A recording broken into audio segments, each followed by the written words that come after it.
Bienvenue, je vous laisse un petit peu de temps pour arriver, vous connecter, voir si je ne suis pas seule aujourd'hui. J'étais vraiment très inspirée hier, j'avais envie de vous partager euh, ces quelques petites choses que je vais vous partager, vous livrer aujourd'hui, quelques petites, même de grandes choses, en tout cas pour moi, même elles ont une très très grande importance. J'ai noté d'ailleurs pour essayer de ne pas oublier ce que je voulais vous dire. Il y avait plein de choses qui me sont passées par la tête, mais du coup, je vais essayer que ça ne dure pas trop longtemps pour que ce soit facile à voir en replay. Bon, après, on peut faire le. En replay, on peut toujours voir en mode activé, là, en mode rapide. Je vais vous parler de différentes choses, notamment je vais parler d'entraînement, de quotidien, du bien-être de maman, euh, et bien sûr aussi de parentalité, puisque pour la plupart ici, vous êtes parents et notamment maman, puisque j'ai plus de femmes, je pense, que d'hommes. En tout cas, c'est celle avec qui je converse le plus. Mais les papas sont bienvenus et surtout sont aussi concernés. Et d'ailleurs, j'ai envie de dire, pas que, il y a aussi les grands-parents, les oncles, les tantes et en fait toutes les personnes qui sont en lien avec des enfants, donc la société tout entière. Mais on va parler aujourd'hui principalement pour les mamans. Je voulais vous parler vraiment avec... Coucou Ezeline, bienvenue. Salut, j'espère que tu vas bien. Bonjour Nounou comme trois pommes. Donc je vais vous partager vraiment ces choses-là avec le cœur, avec des choses qui pour moi sont vraiment essentielles, qui m'ont aidé, qui aident mes clientes et que je peux voir aussi que quand c'est pas dans ce cadre-là, ça peut être même plus compliqué à appliquer. Parce que, alors là je vais rentrer dans le vif du sujet concernant la parentalité ou l'accompagnement des enfants plus respectueux. On peut avoir effectivement conscience que des effets qui sont négatifs et délétères des violences dites, entre guillemets, éducatives, qu'on pense être éducatives, et qui sont pourtant des violences, que ce soit crier, menacer, punir, ce sont des violences et elles sont vécues pour les enfants, par les enfants comme vraiment de réelles violences, que ce soit un cri ou être tapé pour eux, dans leur cerveau, c'est le même stress. Parce que ça, en fait, il n'y a que l'enfant qui peut le définir en plus. C'est comme tout événement, finalement. On peut voir d'ailleurs des fois, même en tant qu'adulte, ou deux enfants, quand adulte, ils racontent, oui, quand on était enfant, il nous arrivait ça, ça, ça. On dit, mais pas du tout, c'est pas comme ça que ça s'est passé. Je sais que ça m'arrive très souvent, notamment avec mon mari, quand il raconte, je dis, ouais, on a vraiment deux réalités différentes parce que j'ai pas le souvenir que ça s'est passé exactement comme ça. Lui, il va enjoliver, il va parler d'un autre truc, il va rajouter quelque chose, ou grossir le truc. Enfin, c'est rigolo de voir qu'en fait, c'est juste la perception, c'est même pas qu'il est en train de mentir, que l'autre personne est en train de mentir ou de fabuler ou autre, c'est que la personne raconte comment elle l'a vécu en fait. C'est ça. D'ailleurs, ça rejoint les enfants quand on peut dire, j'en ai parlé dans la bulle de conscience la dernière fois sur le mensonge, quand les enfants racontent quelque chose, ils grossissent les choses, ils extrapolent, enfin, on a l'impression qu'ils inventent, mais en fait, ils inventent pas, c'est juste qu'ils racontent, eux, soit ce qu'ils auraient aimé vivre, soit la manière dont ils l'ont ressenti, dont ils l'ont vécu. Et parfois, ça a été quelque chose de très intense pour eux, et donc ils le partagent comme ça. Donc déjà pour dire que toutes les violences, même un cri, ça peut être une violence importante pour l'enfant. Ça va le stresser, ça va lui faire une décharge de cortisol, ça va avoir un impact délétère sur son développement. Et ça, c'est réel. Donc ça, on peut en avoir conscience. Et pourtant, malgré tout, avoir du mal à s'en extirper, du mal à faire autrement au quotidien. Et donc, du coup, du mal parfois à s'épanouir dans le rôle de maman. On peut se sentir épuisé, fatigué, démoralisé, dépassé ou submergé, et c'est ok. Et pourquoi ? Parce que justement, ces difficultés-là, qu'on voit comme des échecs, comme une incapacité à faire quelque chose, de ne pas réussir à faire ce qui nous tient à cœur, parce que souvent quand on a eu des lectures, quand on a vu des conférences sur les violences dites éducatives, qu'on sait en fait qu'une autre parentalité, un autre accompagnement des enfants est possible et qui soit plus épanouissant pour l'enfant aussi, mais on oublie parfois que ça doit être aussi épanouissant pour l'adulte. Et on croit, parce que souvent on l'imagine comme une méthode qu'on va adapter, souvent je le dis, mais c'est pas des méthodes qu'on adapte à tous les enfants de la même manière. Non, l'idée c'est de s'adapter à chaque enfant, à chaque besoin. La méthode dite éducative, positive, bienveillante, etc., c'est juste d'autres stratégies, disons, pour venir à bout des besoins de chacun de manière respectueuse, en fait. C'est ça la clé, c'est d'être dans ce respect. Mais pour ça, bonjour Patty, pour ça, ça demande un travail sur soi, en fait. Et c'est là où, quand je dis que la parentalité peut être une occasion de s'épanouir, c'est dans ce sens-là, c'est parce que ces difficultés dans lesquelles on se trouve et qu'on n'arrive pas à s'extraire sont des occasions de nous rendre compte que justement c'est pas une méthode, des règles absolues qu'on applique à tous les enfants, à toutes les situations. Quand il faut les brosser les dents, il faut lui dire ça pour qu'ils viennent avec joie. Non, on cherche la coopération, on cherche la satisfaction des besoins de chacun. Et quand ça marche pas, quand c'est compliqué, quand c'est difficile à l'intérieur de nous, c'est là où ça devient ces occasions-là pour s'épanouir, parce que ça vient toujours nous renseigner sur quelque chose qui ne va pas, et prioritairement chez nous.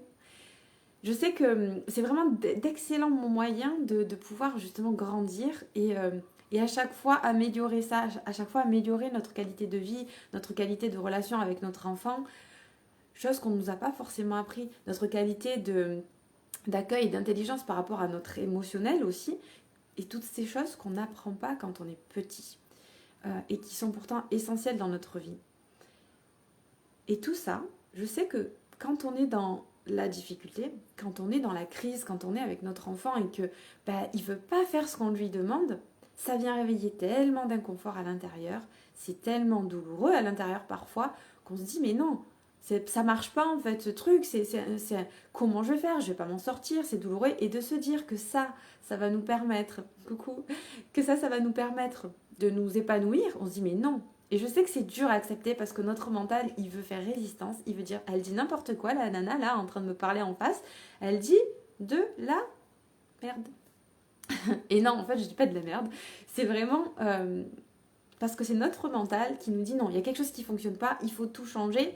Mais qu'est-ce qu'il veut faire? Il veut mettre la faute sur l'extérieur, sur l'enfant, sur le comportement de l'enfant, sur le conjoint, sur le patron, sur tout ce qu'il y a à l'intérieur et pas ce qu'il y a à l'intérieur. Alors que si on change de regard et qu'on vient se dire qu'est-ce qui se passe à l'intérieur de moi, ben là, on va pouvoir transformer des choses de l'intérieur. Et donc les choses à l'extérieur vont se passer de manière plus fluide, parce que s'il y a cette difficulté, c'est qu'on va être dans la lutte. Tant qu'on est dans la lutte, on obtient de la lutte. Alors que si on lâche prise, qu'on revient dans l'amour, qu'on revient dans l'amour pour soi, en premier, parce que c'est le plus important, et bien là, les choses vont s'améliorer, notre qualité de vie va s'améliorer, et vraiment, j'y tiens la qualité avec la relation avec notre enfant. Et pas juste le fait qu'il va nous obéir, non, on va chercher effectivement peut-être plus de coopération, mais pas de l'obéissance, parce que de l'obéissance, c'est encore une fois de la lutte. L'enfant, lui, il n'a pas envie d'obéir, comme personne n'a envie d'obéir. Donc, même vous, pour vous donner un exemple, si on vous dit fais-moi ça, vous n'avez pas envie de le faire. Alors que si on vous dit est-ce que tu serais d'accord pour m'aider à déplacer tel truc ou à faire ça avec moi, là déjà, ça nous laisse la possibilité de dire oui ou de dire non. Donc on se dit est-ce que vraiment ça fait plaisir, est-ce que je suis ok? Voilà, et on va le faire pour faire plaisir, parce que ça nous fait plaisir. Pas uniquement pour faire plaisir à l'autre, parce que l'autre l'a exigé. Et c'est ça aussi la différence quand on change, ne serait-ce que ça. L'envie de faire obéir l'enfant, quand on le change, quand juste on essaye d'obtenir de la coopération et une belle relation, en entretenant une belle relation respectueuse de toutes parts, du coup c'est plus facile. Mais pour ça, il faut déjà avoir une belle relation à soi. Parce que si on est déjà en lutte contre nos propres agissements, contre nos échecs, qu'on ne voit que comme des échecs et pas comme des occasions justement de grandir, d'observer, d'améliorer. Et là, ça me mène vraiment à quelque chose qui est pour moi primordial, c'est le bien-être de la maman. Alors ça ne veut pas dire qu'il y a quelqu'un qui doit passer en priorité sur l'autre, pas du tout. Sachant qu'un bébé, il est complètement dépendant de sa maman et de son papa, mais principalement de sa maman, surtout s'il est allaité notamment. L'enfant, il est dépendant des adultes qui s'occupent de lui, quel qu'il soit finalement. Donc ça peut être la nounou, ça peut être à la crèche, les grands-parents, ils sont dépendants de ça. Donc on ne peut pas dire ah oui non mais d'abord je vais penser à moi et puis quand moi ça sera fait, que j'aurai satisfait tous mes besoins, je penserai à lui. Non, bien sûr que ça ne peut pas marcher comme ça parce que nous, après il y a aussi la réalité physiologique, c'est que nous avons la capacité de reporter nos besoins, pas de les supprimer. Donc c'est là où le bien-être de la maman ou de l'adulte est important parce qu'on ne va pas supprimer ces besoins-là, c'est très important de les satisfaire, mais bien sûr qu'on va prendre en considération ceux des enfants qui ne sont pas reportables en priorité. Mais, j'y tiens, ça ne veut pas dire que la maman doit mettre tous ses besoins de côté et ne plus les satisfaire. Non, c'est juste qu'on va apprendre à le faire autrement. Mais déjà, encore faudrait-il connaître nos besoins, savoir les satisfaire déjà, parce que très souvent, c'est quelque chose qu'on ne sait pas faire. On ne sait pas dire, ok là je ressens telle émotion, ou je me sens dans tel inconfort, ou comme ci, comme ça, parce que j'ai tel besoin. On ne sait pas identifier clairement quel est le besoin. Des fois, par exemple, on va aller manger du chocolat, on en parle. On sait que parfois les aliments vont être là pour nous réconforter, tout ça. Mais souvent, et avant, par exemple, on n'avait pas du tout conscience de ça. On disait, oh, il est gourmand, elle est gourmande, elle mange trop, ceci, cela. Alors que derrière ce chocolat, quel est le besoin? Il peut y en avoir plusieurs. Ça peut être parce qu'on s'ennuie, ça peut être parce qu'on vit une émotion intense, qu'on a besoin de faire baisser ce stress, ça peut être une récompense. Il y a plein de choses. Et donc c'est important d'aller savoir, chaque fois qu'on fait une action, chaque fois qu'on dit quelque chose, quel était le besoin derrière. C'est la même chose pour nos enfants. Mais on peut difficilement en fait comprendre les besoins de nos enfants quand nous-mêmes, nous avons du mal à comprendre les nôtres. Une fois qu'on apprend à comprendre nos besoins et à les satisfaire, là on sait aussi comment on va satisfaire notre besoin et comment du coup on peut adapter ça différemment en ayant notre enfant. Parce que quand on est seul, ben, j'ai besoin de me repos, je vais me reposer. Quand on est seul, on peut satisfaire nos besoins. J'ai envie de faire pipi, j'y vais tout de suite. Je veux manger, je vais manger. Mais parfois, quand on a un petit être qui est dépendant de nous, qui a ses propres besoins, que lui-même a faim à ce moment-là, que lui-même a besoin d'aller se reposer. Il y a plein donc, de besoins d'enfants qu'on doit remplir, qu'on doit aider à remplir. Donc à nous, bien sûr, de différer ou faire autrement avec l'enfant.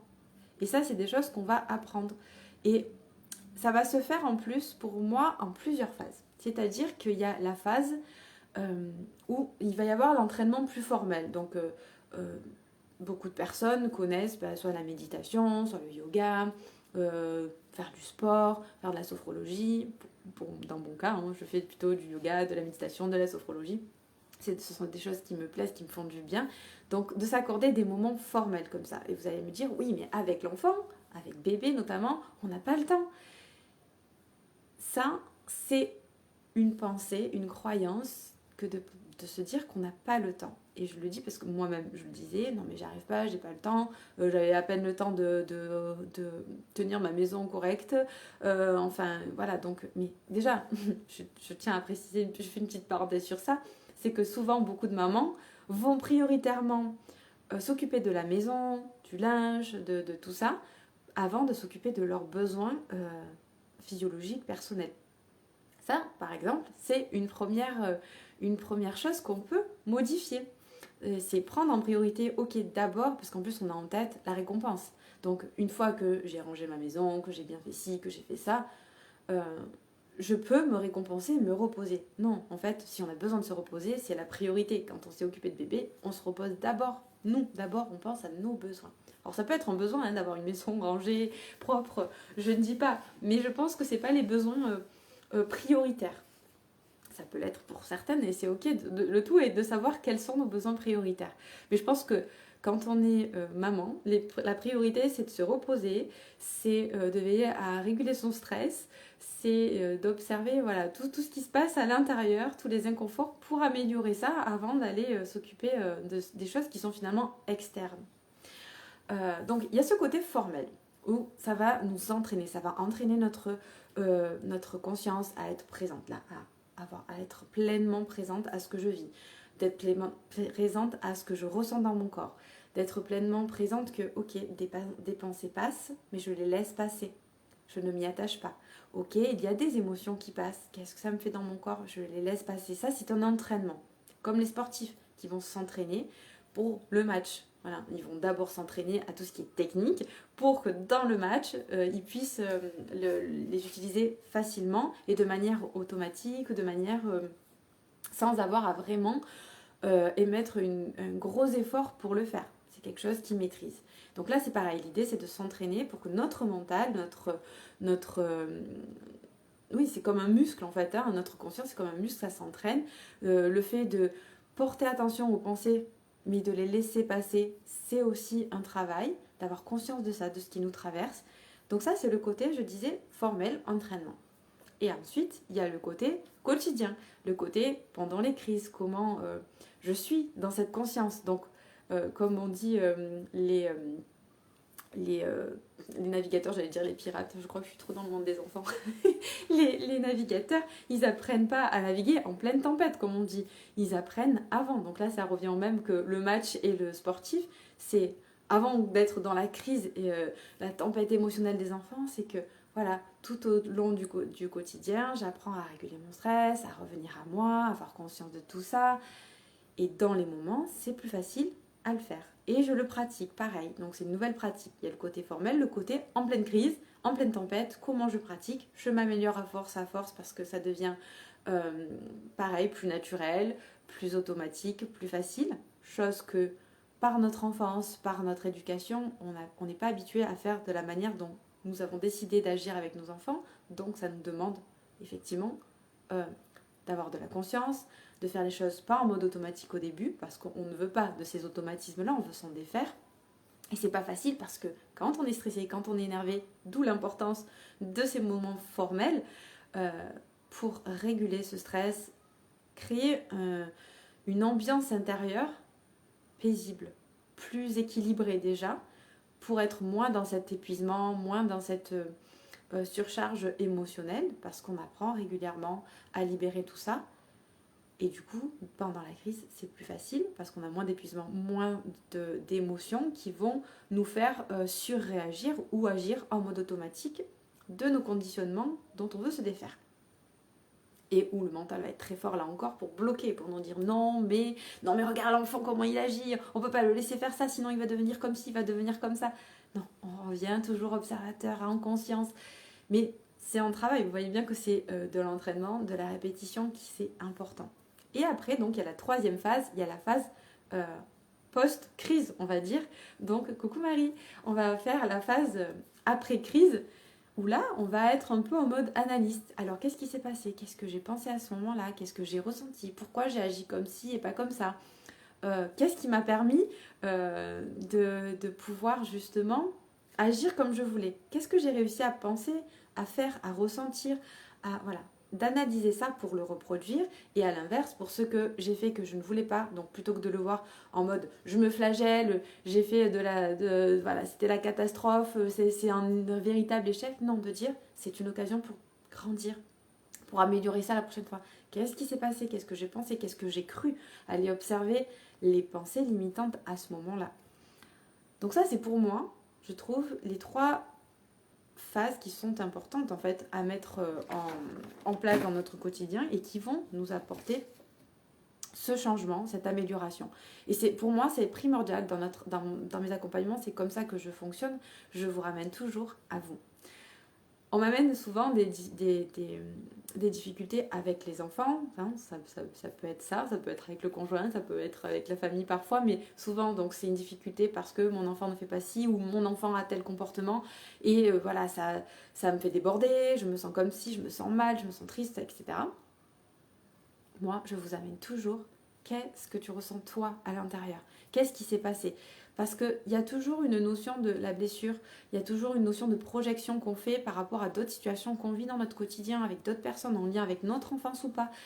Et on fait des projections qui sont en rapport avec notre passé, mais aussi parfois avec des projections futures que la société entretient, comme le fait par exemple que si on n'est pas assez ferme avec un enfant, qu'on ne lui met pas de cadre, pas de limite, que l'enfant va devenir une catastrophe ambulante plus tard, que ça va être un délinquant, que ça va être une personne qui ne respecte pas les autres, alors que si nous-mêmes, nous sommes dans cet accompagnement respectueux, notre enfant, qu'est-ce qu'il apprend? À être accompagné respectueusement, donc à être respecté, et donc, inévitablement, il apprend à respecter les autres. Et il voit bien si quelqu'un d'autre ne le respecte pas, ce que ça lui fait ressentir.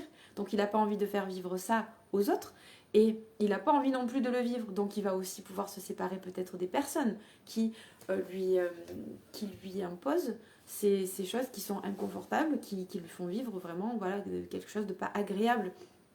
Donc ça, c'est hyper important de revenir à ça.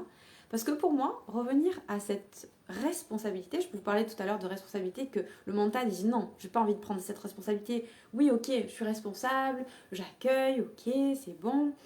Marie, ça va te parler, n'est-ce pas? Ok, mais mon mental, il va bloquer, il va dire oui, non, mais là, c'est trop. Non, mais là, c'est trop poussé parce que si je le laisse faire, alors du coup, l'enfant va faire ceci, cela. La société, elle entretient vraiment ça en plus. Et donc, toutes ces peurs, si on les prend et qu'on les regarde, on va dire, ok, est-ce qu'elles sont vraiment valides?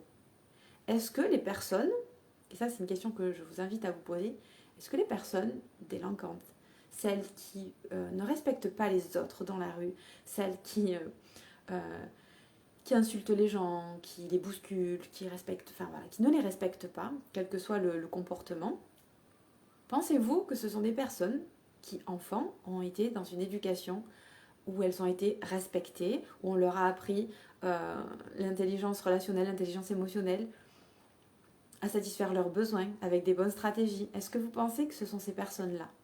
Personnellement, vraiment, ça c'est ma croyance, peut-être que je me trompe, mais clairement, ce ne sont pas des enfants qui ont été dans cette éducation-là, qu'on a laissé expérimenter les conséquences par eux-mêmes, qu'on leur a montré qu'ils pouvaient être libres de choisir pour eux-mêmes, qu'ils avaient cette capacité de leur faire confiance en fait, pour choisir pour eux-mêmes, pour se rendre compte. On ne fait pas assez confiance aux enfants, pensant nous avoir la sagesse, alors que bien souvent ce sont eux qui ont plus de sagesse que nous d'ailleurs, parce que eux ils apprennent.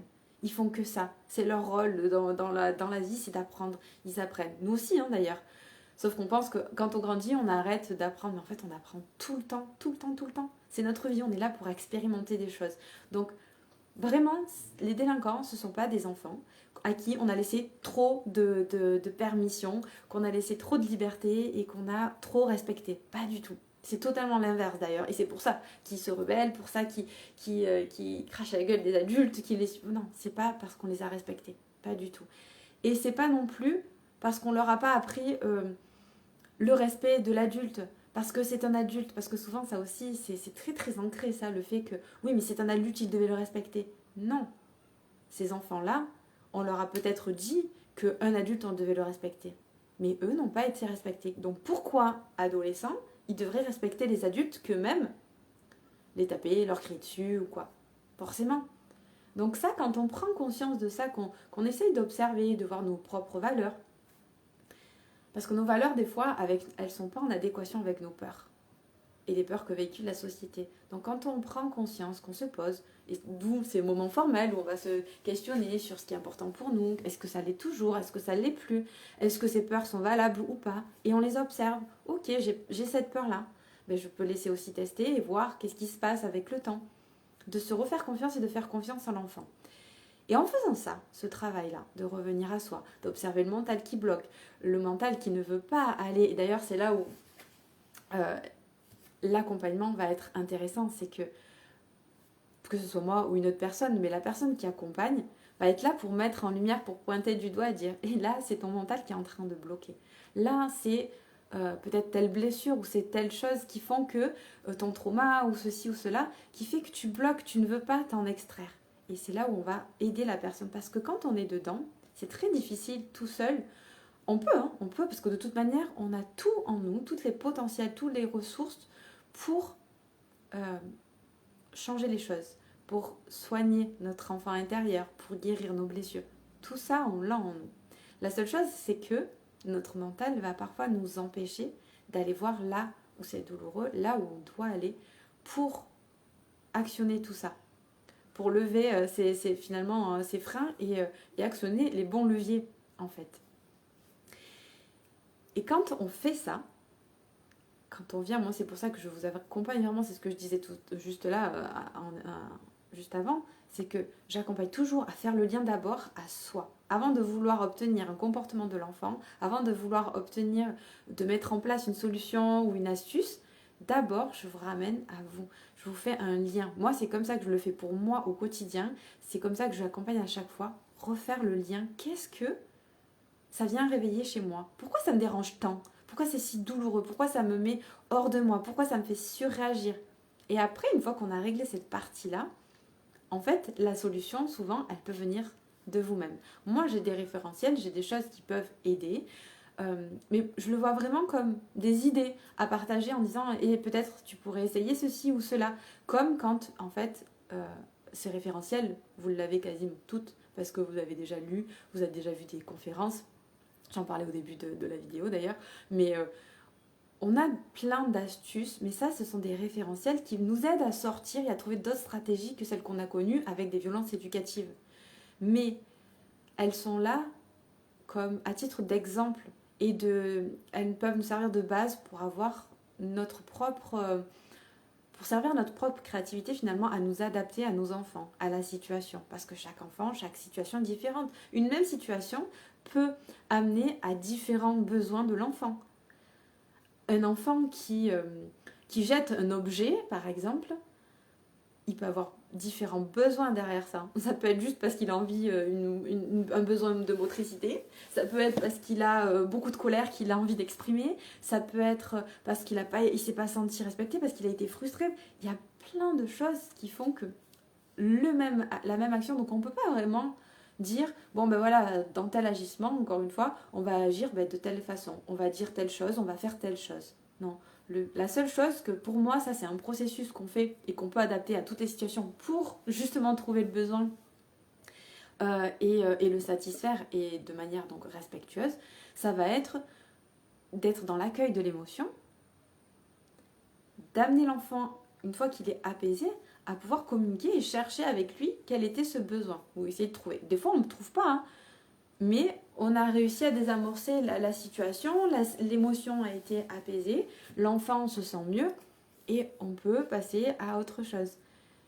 Et on n'aura peut-être pas trouvé le besoin à ce moment-là et on le comprendra un peu plus tard ou pas, mais à chaque fois, voilà, on va s'améliorer. Mais ça, ce sont, pour moi, la base, c'est d'avoir ce référentiel, bien sûr, parce qu'il va nous permettre d'avoir des déclics, il va nous permettre d'avoir donc de la créativité, de se dire « Ah oui, je me rappelle qu'il y avait cette astuce, et si je le faisais mais comme ça avec mon enfant, voilà. » Et peut-être qu'on l'a vu pour une certaine situation et on l'adapte là à notre situation, et c'est ok, et c'est très important. Mais la vraie puissance pour moi, la vraie importance, et ce qui va vraiment nous aider à transformer le quotidien, c'est de revenir toujours à soi pour comprendre déjà nous-mêmes ce qui se passe à l'intérieur, pour soigner ça, guérir ça. Et là, on retrouve notre pleine puissance, notre plein potentiel pour pouvoir nous adapter et accompagner toujours au mieux nos enfants. Donc dites-moi hein, si vous avez des questions, je ne sais pas si je parle trop vite, si je me répète un peu, mais parce que c'est de toute manière important. On a toujours besoin d'entendre et de réentendre les informations plusieurs fois pour qu'elles entrent aussi, donc c'est hyper important. Voilà, donc en tout cas, prendre conscience de nos croyances, en attendant de voir s'il y a des questions. Prendre conscience de nos croyances, c'est toujours important parce qu'elles nous limitent énormément, très souvent. Et donc, ça va nous permettre vraiment de prendre ce recul et de pouvoir lâcher prise. Parce que sinon, on reste dans ces peurs-là, on reste dans ces croyances qui nous font agir de manière dont on n'a pas envie avec nos enfants et qui vont nous éloigner petit à petit de l'enfant, qui vont faire que renforcer le comportement qu'on ne veut plus, en fait, ou qui nous est trop désagréable au quotidien. Donc ça, c'est vraiment, vraiment important. Et voilà. Et donc c'est ce que je voulais vous partager aujourd'hui par rapport à ces côtés-là et ces trois phases qui selon moi sont importantes vraiment. Je vous répète vraiment ce côté travail formel. Ensuite, dans le moment, dans le quotidien, on peut savoir par exemple méditer ou faire ces moments selon ce que vous faites comme exercice. Et dans le quotidien, dans de toutes petites choses, de vous dire, ah ben voilà, là je suis consciente, je ressens ça, je fais ça. Ce qui vous aide aussi dans les moments un peu plus intenses, quand il y a les tempêtes émotionnelles, quand il n'y a pas de coopération, quand c'est la crise, à que ce soit plus simple. Et ensuite, ce côté, je reviens dessus, qu'est-ce qui s'est passé, comment je peux améliorer ça pour la prochaine fois, quelles étaient les pensées, les émotions, les besoins de chacun. Euh, et dans mon accompagnement, justement, je trouve que c'est ce qui est important, et je vous parlais tout à l'heure des livres, des conférences, tout ça, des informations, même ce que je vous partage ici, qui peut être important, qui peut vous aider déjà, mais ce qui est important, c'est la pratique. Parce que juste avoir une connaissance, un savoir, c'est pas suffisant. Alors ça aide à avoir des déclics, comme je le disais, ça aide à avoir un référentiel, mais si on ne le pratique pas, si on s'y entraîne pas, ça va bloquer parce que dans le quotidien, je vous l'ai dit, les croyances, les conditionnements, les émotions vont toujours nous mettre en mode automatique. Dès qu'on a la fatigue, les émotions, c'est le mode automatique. Donc les croyances et les conditionnements qui vont répondre. Qui vont répondre parce qu'on n'est plus maître de notre navire. En fait, on n'est plus maître de nous-mêmes.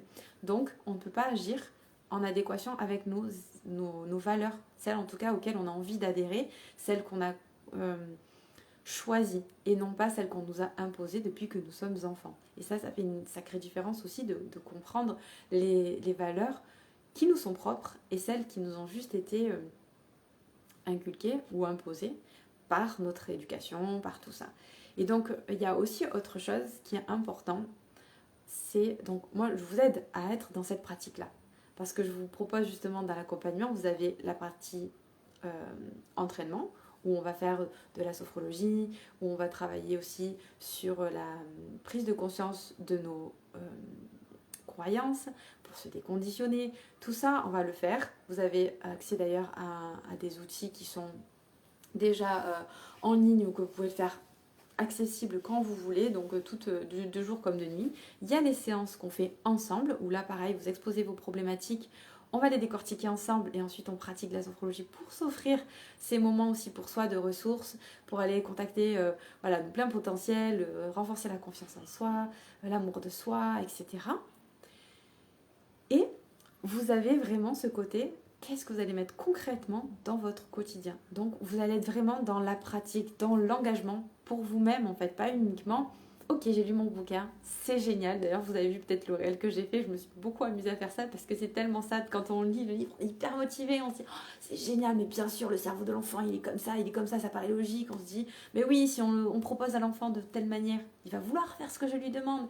Mais en fait, on reste toujours, en plus, il y a toujours ce côté obéissance qu'il faut aussi déconstruire. Et on se dit, ah, ça marche pas ce truc.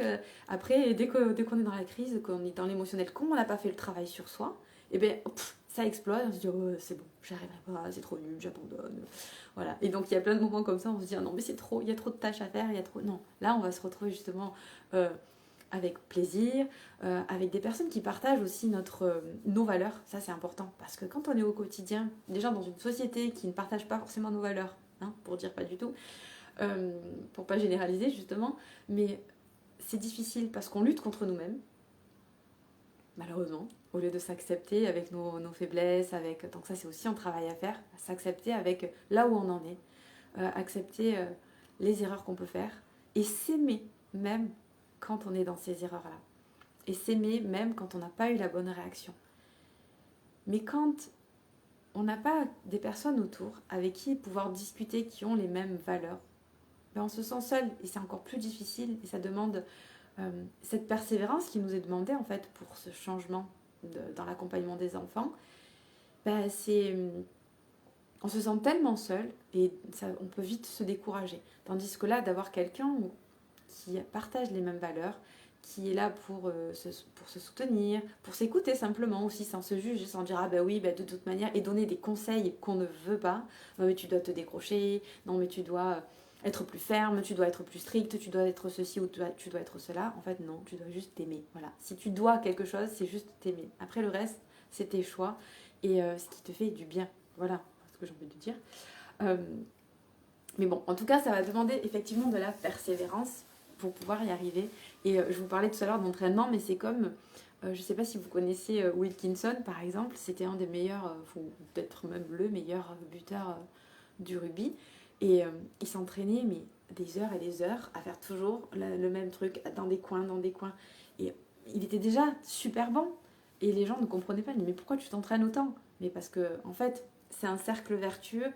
Plus il s'entraîne, plus il devient bon. Mais c'est parce qu'il s'entraîne qu'il devient bon. Et c'est parce qu'il est bon qu'il s'entraîne aussi et qu'il continue à être bon. En fait, voilà, ça continue. C'est un cercle vertueux. Ben là, c'est pareil. Plus on s'entraîne, plus on pratique, plus on vient toujours s'occuper de l'équilibre aussi intérieur qui est important, plus ça va nous aider dans le quotidien parce que notre équilibre est déjà, euh, on va dire, le mieux possible parce qu'il ne peut pas toujours être à son max. Hein. Des fois, on est épuisé, des fois, on se sent super bien et c'est génial. Mais d'avoir conscience aussi de son état, ça nous aide. Et donc, c'est là aussi où l'entraînement est intéressant parce que quand on s'entraîne à simplement être présente à soi, à comprendre que ben là, on est fatigué, nos cycles aussi menstruels, ça aussi, c'est quelque chose que j'aborde avec vous. Euh, vous avez un PDF à télécharger et j'en parle aussi souvent dans les accompagnements parce que selon notre état, il peut varier par rapport à la phase dans laquelle nous sommes dans notre cycle menstruel. Et donc d'avoir conscience de tout ça, de se connaître, ben, ça nous aide à déjà garder le cap, à persévérer parce que tout ce qu'on va faire, on le voit toujours comme des victoires. Pourquoi des victoires? Même quand c'était finalement vu, on pourrait le voir comme des échecs parce que c'est une occasion de grandir, de visualiser autre chose, de se préparer à répondre autrement la prochaine fois et de trouver d'autres possibilités. Moi, il y a plein de fois où je me suis dit, ah ben là, la prochaine fois, ou en voyant même mon mari lui dire, ah ben tu vois là, la prochaine fois, tu sais, on pourrait faire peut-être prévoir un petit encas, parce qu'au moins comme ça lui évitera de se sentir comme ça à ce moment-là, enfin voilà, et d'être observatrice, mais autant quand on est avec les autres qu'avec soi-même, parce que quand on est observatrice avec les autres, c'est ce que j'avais dit une fois à mon mari, j'avais dit, tu sais, des fois, je te dis des choses, mais je te les dis pas que pour toi. Je les dis parce qu'en te voyant le faire, je me rends compte que moi aussi, des fois, je fais ça. Et que ça serait plus simple si on abordait ça comme ça, qu'on faisait telle chose, qu'on présentait les choses différemment, ou que nous, voilà, à chaque fois, en fait, d'être dans cette observation et de se dire, ben, la prochaine fois, on pourra essayer autre chose pour voir si ça convient mieux à tout le monde, si ça se respecte mieux les besoins de chacun. Il y avait autre chose dans lequel que je voulais vous donner comme exemple, parce que ça c'est un exemple que moi, que j'ai vécu il y a de longues années. Alors je vais vous parler de régime, mais euh, sachez que je suis contre les régimes, mais à l'époque j'étais plutôt pour, hein, je voulais maigrir, tout ça. Et donc j'avais été voir une enseigne qui faisait des rendez-vous chaque semaine. Si vous voulez, et c'est là où je parlais de référentiel tout à l'heure, que finalement, je peux vous donner des astuces, je peux vous donner des conseils. Ce que je fais parfois, je partage des choses sur ma page aussi, sur mon compte, qui peut vous aider, mais ce sont des référentiels et des informations que vous avez finalement. Et c'est là où c'est la différence entre vraiment l'accompagnement, où on va être dans la pratique, dans la personnalisation de ce que je peux vous apporter aussi, en prenant en compte tous les critères. Mais pour dire que les informations, on les a par exemple pour maigrir. Tout le monde sait que, par exemple, si on mange une salade, matin, midi et soir, on va maigrir. Voilà. Mais on sait que manger équilibré, c'est bon, faire du sport, c'est bon pour la santé, etc. Donc là, on va parler plus de santé que de poids. D'ailleurs, je trouve que c'est une meilleure raison. Mais du coup, j'avais été voir pour faire un rééquilibrage alimentaire. Et tout ce qu'on me partageait, bien sûr, je le savais. En information, je les avais, ces informations-là. Et pourtant, c'était la seule et unique fois où ça a vraiment marché. Et pourquoi? Parce que j'étais engagée, parce que toutes les semaines, j'avais mon rendez-vous et que j'y allais et que le fait d'avoir mon rendez-vous toutes les semaines, ça me faisait un rappel. Et donc tout au long de la semaine, j'avais ce rappel en tête en me disant dans une semaine, elle va me peser, elle va voir, elle va me mesurer, etc. Donc, et j'avais les résultats parce que toute la semaine, j'étais focus sur ça. Donc plutôt que d'être focus sur nos échecs, etc., non, c'est d'être focus sur, bien sûr, nos réussites. Mais là, c'était pour vous montrer le fait d'être accompagné. On sait que toutes les semaines, on va être reboosté. Toutes les semaines, on va avoir du soutien, on va avoir de l'écoute. Donc là, c'était cette expérience que moi j'ai vécue et que j'ai vraiment vu à quel point être accompagné, c'est différent que simplement faire les choses par soi-même, parce que souvent on peut être bloqué par le mental, je vous rappelle, hein, qu'il est là et qu'il va nous mettre des bâtons en disant non, mais t'es bien là dans ta zone connue, hein, pourquoi tu veux aller dans l'inconfort alors que là tu connais très bien, voilà, on va pas aller dans l'inconnu, on va pas aller dans des choses qui nous demandent de persévérer, non, on reste là, on est bien. C'est pas très confortable, mais on y reste quand même, hein, c'est pas grave. Donc voilà, et le fait d'avoir cet accompagnement-là, ça va permettre ce soutien-là, de savoir que toutes les semaines, on va pouvoir un peu déballer ce qui s'est passé, trouver de l'aide, pouvoir voilà, revenir à soi, s'apaiser, se faire du bien à l'intérieur, pouvoir lâcher prise, pouvoir pratiquer. Voilà, pour moi, c'est le maître mot, c'est vraiment d'être dans cette pratique. D'ailleurs, je ne sais pas si vous avez vu les vidéos où j'en ai parlé, mais l'accompagnement qui va débuter donc le 23 septembre, et où vous avez une réduction si vous vous inscrivez avant le 22, enfin jusqu'au 22. Donc c'est un abonnement mensuel et toutes les semaines on va se retrouver justement. Vous avez l'entraînement, vous l'avez déjà en vidéo. Je vais vous proposer des ateliers qui vont être thématiques chaque mois, qui vont être co-créés par rapport à vos besoins, même si j'ai déjà plein d'ateliers en tête et qui sont déjà prêts à vous proposer, mais on va voir un petit peu selon vos besoins de les adapter.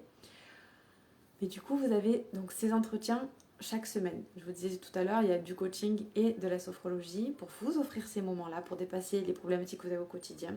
Vous avez le groupe où vous allez pouvoir aussi, donc, entre vous, vous soutenir, vous entraider, vous poser des questions, etc.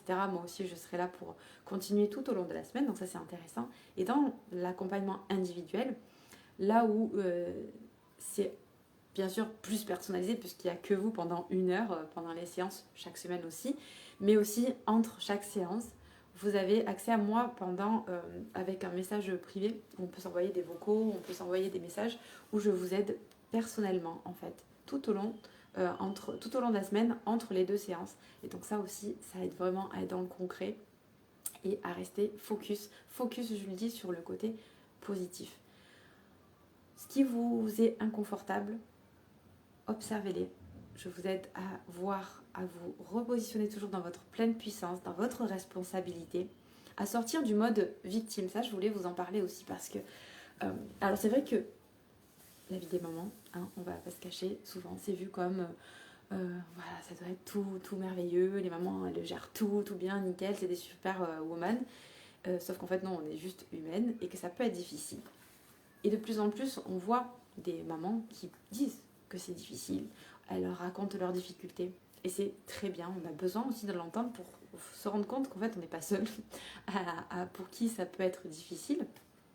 Et nos difficultés, on va bien voir qu'elles sont assez similaires hein, pour la plupart des mamans, même si des fois les contextes peuvent changer. Ce qu'il y a à l'intérieur, hein, sur quoi notre personnalité, tout ça, bien sûr que ça peut changer d'une maman à l'autre, mais par contre, voilà, plus ou moins, on va rencontrer les mêmes difficultés et c'est très bien d'en parler. Mais par contre, je voulais vous parler de tâcher ça, c'est que je pense que c'est hyper important de sortir du mode de victime. Parce que vous vous souvenez, je vous en ai parlé dans le triangle là, de Karman, quand on est en mode victime, ça veut dire qu'il y a un bourreau, un sauveur. Et que si on rentre là-dedans, après, ben on va faire que tourner. Nous aussi, on va passer en mode bourreau, on va passer en mode sauveur, en mode bourreau, en mode victime. Donc en fait, c'est un cercle, un triangle finalement qui est plutôt délétère. Donc sortir de ce mode victime. Je prends la responsabilité. Dire que ça ne va pas, dire que c'est compliqué, c'est tout à fait ok. Et ça veut dire que on en a conscience. Et quand on en a conscience, qu'on prend cette responsabilité en disant ok, je peux donc prendre mes besoins, voir ce qui peut être changé et je prends la responsabilité, la pleine responsabilité, que ce soit de mes émotions, de mes besoins, et je fais ce qu'il faut pour changer, je m'y engage. Et là, on sort du mode victime, juste ah, mais c'est dur, et c'est compliqué, et c'est la faute de la société, c'est la faute des enfants. C'est vrai qu'il y a des conditions de la société qui ne sont pas adaptées. Ça, j'en suis totalement consciente, et je suis la première à le dire. Mais par contre, il y a des choses sur lesquelles on peut au moins actionner. Je ne dis pas par contre que les enfants sont nos problèmes, ça vous avez bien compris. C'est toujours nous par rapport à leurs problèmes, à leur comportement qui est un problème. C'est pas eux qui sont le problème, c'est pas eux la cause de notre fatigue, de notre épuisement, ce sont nos choix.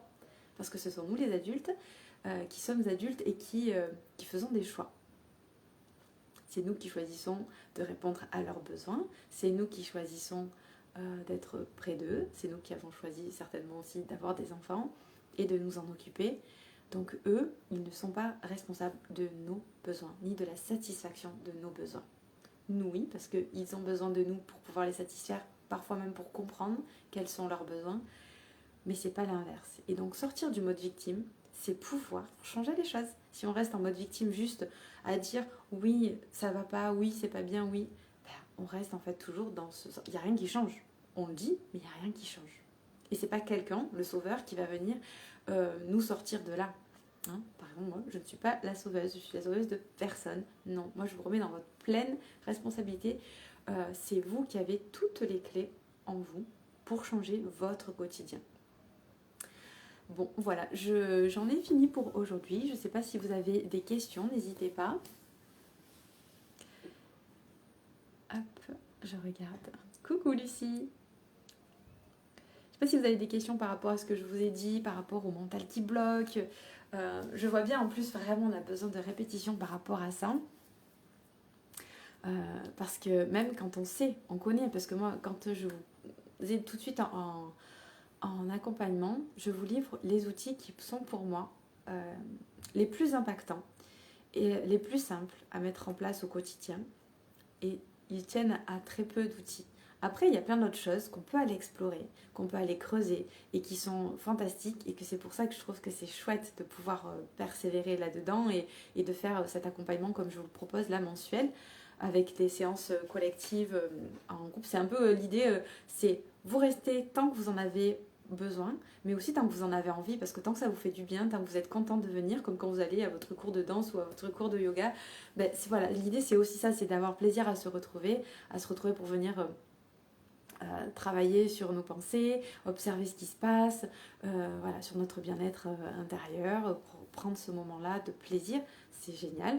Mais il y a aussi vraiment ce côté du coup où on va venir renforcer à chaque fois, et puis on se rend compte que même quand on a réglé une problématique, il y en a d'autres qui se présentent, et donc c'est toujours le même cheminement, mais on a besoin de pouvoir adapter les outils, pouvoir les remettre à chaque fois au bout du jour. Et je vous disais, je vous partage moi vraiment ceux qui sont pour moi les plus impactants, les plus efficaces rapidement. Le reste, c'est vraiment du plaisir de prendre ce temps pour soi, cet entraînement finalement formel, mais sinon les outils, vous les avez. Mais je vois bien que entre les avoir et vraiment les pratiquer, arriver à les répéter, les pratiquer au quotidien dans les situations, c'est pas toujours facile, et c'est là où moi je me régale à être là et à vous dire regarde, là tu peux exactement.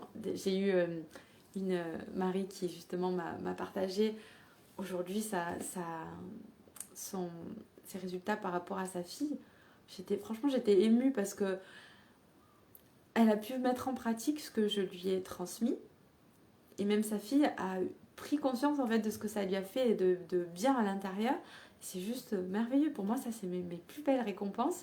C'est de vos retours quand vous me dites ben voilà, il s'est passé comme ça, je suis contente, et moi je suis fière de vous, fière pour vous et pour vos enfants. Franchement, c'est fantastique de voir ça, et ça me met du baume au cœur, comme on dit. Je me dis voilà, faut pas que j'arrête, faut que je continue à ça, et que c'est magnifique, j'adore.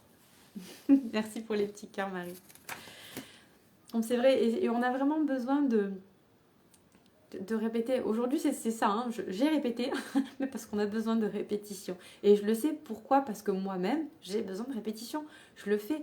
Et d'ailleurs le fait de vous répéter les choses, le fait de savoir que je vais vous partager des choses, je reste toujours consciente de comment je vis mon quotidien, parce que je sais qu'après je vais vous le transmettre. Toutes les expériences que je peux vivre parfois, ça me donne des sources d'exemples, et c'est toujours riche parce que j'observe ça, et je me dis toujours ah ouais ben voilà, en fait je l'ai vécu comme ça, j'ai pensé ça, et je trouve ça fantastique en fait, d'avoir cette conscience et de pouvoir, je ne dis pas que j'ai toujours le smile et que c'est toujours facile, pas du tout, mais je trouve ça magnifique. Et d'ailleurs en parlant de sourire, pour clôturer, je vais vous partager, l'autre jour ma fille elle était là en mode je marche lentement et tout, et je lui disais allez, je sais plus, je crois que j'avais des trucs lourds en fait à porter, donc je lui ai expliqué que c'était lourd, que j'aurais bien aimé qu'elle active le pas, parce qu'elle était là en train de regarder à droite et à gauche. Et en fait, elle me regarde, et elle a bien vu qu'en fait j'étais agacée, et elle me regarde et elle me faisait un grand sourire comme ça. Mais vraiment le sourire forcé. Et c'est rigolo parce que souvent, Donc je vous fais juste le lien avec ça, c'est que souvent quand un enfant, on lui dit non, ne fais pas ça, ou qu'il est grondé, puni, ou peu importe, hein, mais même quand c'est avec bienveillance, quand on lui dit non, tu peux pas faire ça parce que c'est dangereux, et qu'il nous regarde parce qu'il voit si on a été contrarié ou quoi, qu'il nous sourit pour voir si on l'aime toujours en fait. Et moi, c'est quelque chose que j'ai en tête. Je me dis, c'est pour vérifier. Alors, et depuis toute petite d'ailleurs, quand je lui disais qu'elle ne pouvait pas faire quelque chose ou que je n'étais pas d'accord avec un comportement ou autre, je lui dis toujours, je t'aime, mais ça, je suis pas d'accord. Et ou tu ne peux pas le faire parce que c'est dangereux, ou voilà, j'ai expliqué bien sûr la raison. Non, c'était pas juste parce que je suis arbitrairement, voilà, c'était pas arbitraire. Et, et j'avais toujours ça en tête et je lui disais toujours donc je t'aime. Et là vraiment à chaque fois quand elle me sourit comme ça me fait sourire et je lui dis mais oui, tu le sais que je t'aime. C'est juste que voilà, j'aimerais là, je lui disais c'était lourd et tout. Et en fait en le faisant là, la dernière fois, je me suis rendu compte qu'en fait souvent je souris du coup quand elle fait ça. Ben, comme j'ai conscience aussi qu'elle essaye de me faire sourire pour me détendre, me dire ah mais en fait c'est fantastique parce que je l'avais jamais fait vraiment en manière je sais pas si c'est très clair ce que je veux vous dire, mais je le faisais euh, parce que je savais qu'elle voulait se reconnecter. Donc pour moi c'était ok, donc je lui disais bien sûr je t'aime toujours, tout ça, et puis je souriais.